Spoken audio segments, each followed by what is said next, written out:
जय माता दी। स्वागत है आप सभी का हमारे इस खास कार्यक्रम जय मां अम्बे में और मैं हूं आपके साथ नेहा सर्वेश शुक्ला। और नवरात्र का चौथा दिन मां कूष्मांडा की आराधना का दिन।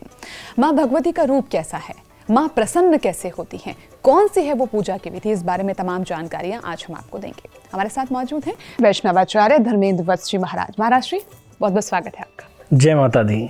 महाराज जी, नवरात्र का चौथा दिन मां कूष्मांडा को समर्पित होता है।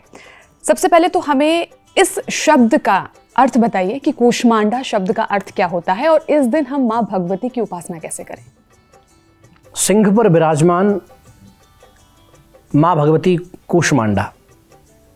नवरात्रि के चौथे दिन मां भगवती कूष्मांडा की पूजा संपूर्ण विश्व के लिए कल्याणकारी है, शुभकारी है। कुम्हड़े की बलि प्रिय होने के कारण मां भगवती का नाम कूष्मांडा है। कुम्हड़े का अर्थ होता है, कुम्हड़े का अर्थ है काशी फल, सीताफल। कुम्हड़े के अनेकों अर्थ हैं। घड़े को भी कुम्हड़ा कहा जाता है, लेकिन यहां पर जो विधान है वो बलि का विधान है। हमारे सत्य सनातन धर्म के अंदर अहिंसा को परम धर्म माना गया है, इसलिए हम लोग जीवों की बलि नहीं देते।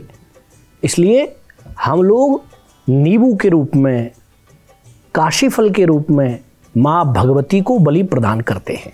तो यहाँ पर काशी फल का जिक्र है, यहाँ कुम्हड़ अर्थात काशी फल।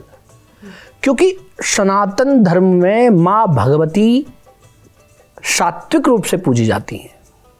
हमारे यहाँ तो प्याज लहसुन जैसी चीज़ों को भी तामसी बताया जाता है। तो किसी पशु की बलि या किसी जीव की बलि तो हमारे लिए बहुत पाप है। इसलिए माँ भगवती कूष्मांडा इतनी दयालु हैं, कृपालु हैं कि काशी फल की बलि से ही प्रसन्न होकर अपने भक्तों को आशीष प्रदान कर देती। माँ कूष्मांडा की पूजा में सबसे पहले आवाहन का विधान हमें करना है। हाथ में पुष्प ले लें, अक्षत ले लें, बड़े भाव से माँ भगवती कूष्मांडा का ध्यान करें। ध्यान में श्लोक में बोल रहा हूँ, इस श्लोक को सुनकर या बोलकर माँ भगवती का ध्यान आवाहन आप कर सकते हैं। बड़े भाव से माँ भगवती की पूजा में एकाग्रता, एक चित्त होना बहुत जरूरी है। मन कहीं है और शरीर पूजा में है तो ऐसी पूजा का कोई लाभ नहीं होता। मन, वचन, कर्म, आत्मा, शरीर सबको एकाग्र करके माँ भगवती के चरणों में झोंक दीजिए। आप देखिए माँ कैसे प्रसन्न नहीं होती। माँ की कृपा प्राप्त करने के लिए श्रद्धा, विश्वास और प्रेम की आवश्यकता है। जहाँ प्रेम है वहाँ माँ है। माँ तो शब्द ही इतना सुंदर है।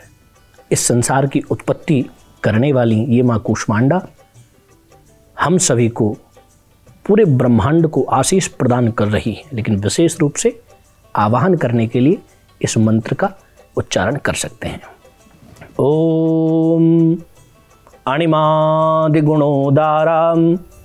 मकराकार चक्षुषम अनंत शक्ति भेदां तां कामाक्षीं प्रणमाम्यहम्, कामाक्षीं प्रणमाम्यहम्। इस मंत्र के द्वारा माँ भगवती का आवाहन ध्यान करिए। पुष्प अक्षत को चौकी पर विराजमान कर दीजिए। 4 बार जल की छींटे लगाइए, जैसा क्रम हमारी पूजा का है। अर्घ्य, पाद्य, आचमन, स्नान। फिर पंचामृत से स्नान कराइए। पंचामृत से स्नान कराने के बाद पुनः शुद्ध जल से स्नान कराइए। प्रेम से वस्त्र पहनाइए माँ भगवती को, जो भी आपकी श्रद्धा है। कोई वस्त्र नहीं है तो मौली ले लीजिए, मौली का टुकड़ा ले लीजिए। बड़े भाव से माँ भगवती कूष्मांडा को अर्पित कीजिए। उसके उपरांत बड़े भाव से कुमकुम, रोली, चंदन का तिलक लगाइए। ओम गंधद्वारां दुराधर्षां नित्यपुष्टां करीषिणीं ईश्वरीं सर्वभूतानां तामिहोपहुवये श्रियम्। इस श्लोक के द्वारा माँ भगवती कूष्मांडा को तिलक, चंदन अर्पित करिए। थोड़े से अक्षत हाथ में लेके बड़े भाव से चढ़ा दीजिए। पुष्प माला या पुष्प बड़े भाव से अर्पित कर दीजिए। उसके बाद धूप और दीपक से बड़े भाव से आरती करिए। आरती करते हुए इस मंत्र का उच्चारण कर सकते हैं।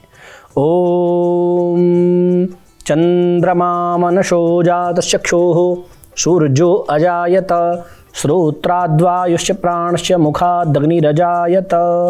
धूप और दीपक से बड़े भाव से माँ भगवती की आरती करिए। उसके उपरांत नैवेद्य अर्थात मीठा मिठाई फल, जो भी ऋतुफल चल रहा है, फल शुद्ध एकदम धो करके एक प्लेट पर रखिए। सजा करके बड़े भाव से एक पान जरूर रखिए, लौंग इलायची सुपारी के साथ। पान बना लीजिए, अंदर सुपारी लौंग इलायची रख के उसको मोड़कर ऊपर से एक लौंग डाल दीजिए, जिससे वो पान बन जाएगा, बीड़ा बन जाएगा। बड़े भाव से भोग लगाइए। ओम प्राणाय स्वाहा, अपानाय स्वाहा, व्यानाय स्वाहा, उदानाय स्वाहा, शमानाय स्वाहा। ये बोलते हुए प्राण उदान समान इन सब के द्वारा माँ भगवती हमारे इस भोग को, हमारे दिए हुए फलों को, मिठाइयों को स्वीकार करें। ये करके माँ को परम पवित्र धर्म से कमाई हुई दक्षिणा अर्पण करें। माँ भगवती को दक्षिणा अर्पण करने से 10 गुना धन माँ भगवती आपको बढ़ा करके देती हैं। यही माता की कृपा है, यही माता का वात्सल्य है। इसी क्रम में हमें पूजा करनी है, इसी अनुसार हमें पूजन करना है। यही क्रम, यही मंत्र हमारी माँ भगवती कूष्मांडा के लिए रहेंगे। अच्छा, क्योंकि शुरुआत में आपने कुमड़े की बलि का जिक्र किया था, तो मुझे लग रहा था शायद भोग में पेठा भी बताएंगे आप। पूजा के उपरांत आप माँ भगवती को कूष्मांड की बलि दे सकते हैं। नहीं भी दें तो कोई समस्या नहीं, लेकिन अगर आप दे रहे हैं, आप एक काम करिए, पेठे की मिठाई ले आइए, पेठे की मिठाई का भोग लगाइए। पेठे की मिठाई का भोग लगाइए और भोग लगने के बाद माता का उच्छिष्ट प्रसाद, माता का झूठा प्रसाद पूरे परिवार में मिलकर के खाइए, और जितने लोग आप जितना बांट सको खूब बांटिए। चलिए, अब हवन की बारी आ जाती है। किस मंत्र के साथ हवन करें? ओम ऐं ह्रीं क्लीं चामुंडाय विच्चे। ये मंत्र तो हमारा है ही, जो 9 दिन हमें इसके द्वारा यज्ञ करना है और इसके द्वारा आहुति प्रदान करनी है। इसके साथ साथ नमो देव्यै महादेव्यै शिवायै शततं नमः, नमः प्रकृत्यै भद्रायै नियतः प्रणताश्मताम्। इस मंत्र के द्वारा भी माँ भगवती कूष्मांडा को यज्ञ की, हवन की आहुति प्रदान कर सकते हैं। माँ को कौन सा मंत्र सबसे ज्यादा प्रिय है, जिसका अगर साधक जप करे तो अत्यंत प्रसन्न हो? माँ भगवती को सभी मंत्र प्रिय हैं, कोई ऐसा मंत्र नहीं जो उनको प्रिय नहीं है। लेकिन अब विशेष ये है कि ऐसा कौन सा मंत्र है जो प्रिय तो है और हम सब भक्तों का कल्याण करने वाला भी है।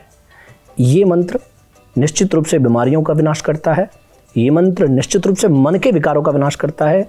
ये मंत्र निश्चित रूप से पूरे देश के लिए, जो लोग पूरे संसार के लिए, राष्ट्र के लिए सर्वे भवन्तु सुखिनः की कामना करते हैं, उनके लिए भी विशेष है, जो पूरे संसार को रोग मुक्त, दोष मुक्त कर सकता है। ओम रोगान शेषानपहंसि तुष्टा रुष्टा तु कामान सकलानभीष्टान त्वामाश्रितानां न विपन्नराणां त्वामाश्रिता हिया श्रयतां प्रयान्ति। माँ भगवती दयालु हैं, कृपालु हैं, और माँ का तो काम ही है दया करना। निश्चित रूप से इस मंत्र के द्वारा घर के रोग दोष सभी मुक्त होंगे। आपको माँ अभय, स्वस्थ जीवन और खूब खूब दीर्घायु प्रदान करेंगी। अच्छा, यहाँ पर आपको विधि तो हम बता दी, लेकिन एक छोटी सी बात मुझे याद आ रही है कि देखिए, जब हमसे कोई पूछता है कि हमारी माँ हमें कितना प्यार करती है, तो हम ये कहते हैं कि शायद इस दुनिया में अगर सबसे ज़्यादा मोह, सबसे ज़्यादा प्यार कोई कर सकता है तो वो सिर्फ एक माँ है। अब सोचिए, करोड़ों माँ मिलकर जितना हमें प्यार कर सकती हैं, उतना माँ भगवती अपने साधक को, अपने बच्चे को, अपने भक्त को प्यार करती है। और मुझे लगता है कि इस नवरात्र में हर कोई अपनी माँ भगवती को पूर्ण रूप से न्यौछावर होना चाहता है, समर्पित होना चाहता है। भाव ये मन में रखिएगा, और विधि शास्त्रोक्त हमने आपको बता दी है। आज के लिए इस एपिसोड में सिर्फ इतना ही। आपका बहुत बहुत धन्यवाद हमारे साथ जुड़ने के लिए। जय माता दी। जय माता दी।